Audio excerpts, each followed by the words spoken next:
नित्य किशोरी शरण जी। राधे राधे महाराज जी। महाराज जी, आपका भी ग्रस्त से ही रिलेटेड प्रश्न है कि कह रहे हैं कि संसार में रहते हुए नौकरी करना पड़ता है महाराज जी, व्यापार करना पड़ता है, तो ऐसे में कई बार संसारिक जनों से भारी प्रतिकूलता भी मिलती है महाराज जी। ऐसी स्थिति में एक साधक कैसे व्यवहार करे कि अंदर से भगवत भाव करते हुए ऊपर से विरोध या उचित प्रतिरोध करे या फिर पूर्ण शरणागत हो जाए? देखो, जब प्रतिकूलता मिलती है तो हमें दो विचार करने चाहिए। पहला विचार ये करना चाहिए कि हमारे किसी पाप को भस्म करने के लिए लीला हो रही, क्योंकि प्रतिकूलता में हृदय जलता है ना। जब कोई हमसे प्रतिकूलता का व्यवहार करता है तो हृदय जलता है, और जब हृदय जलता है तो पाप नष्ट होते हैं। दूसरी बात, भगवान हमको अनुकूलता और प्रतिकूलता में सम बनाना चाहते हैं, इसलिए मुझे प्रतिकूलता दे रहे हैं। इसके अंदर प्रेरणा तो भगवान ने ही की है कि इसको गाली दो, इसके साथ बेईमानी करो, इसको धक्का मारो। तो जब मेरे भगवान मुझे गाली दिलाना चाहते हैं तो मुझे सहना चाहिए। मैं भक्त हूं, मैं सहना।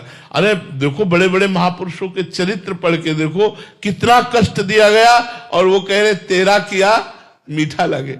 आप विचार करके देखो, हम तो थोड़ी प्रतिकूलता नहीं सह सकते, अपने इष्ट के द्वारा विधान किए गए, और महापुरुषों ने प्राण त्याग दिए लेकिन आह नहीं कहा, तेरा किया मीठा लगे।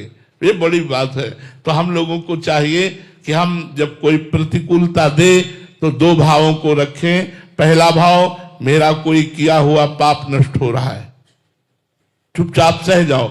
दूसरा भाव, भगवान के द्वारा ये किया हुआ विधान है, मुझे मंगलमय बनाने के लिए, मुझे मजबूत बनाने के लिए भगवान ऐसा कर रहे। और ऐसा कभी ना सोचो कि अगर हम सह गए तो ये और प्रतिकूलता देता चला जाएगा। नहीं, भगवान उसको नष्ट कर देंगे, क्योंकि भगवान देख रहे हैं ना, जो तुम सह रहे हो और वो बार बार तुम्हें प्रतिकूलता दे रहा है, तो जो अपराध भक्त कर करई, राम रोष पावक सो जरई। वो भगवान की क्रोध भरी दृष्टि से भस्म हो जाएगा, नष्ट हो जाएगा। उसका दूसरा रूप है, उसका दूसरा रूप है नष्ट होने का।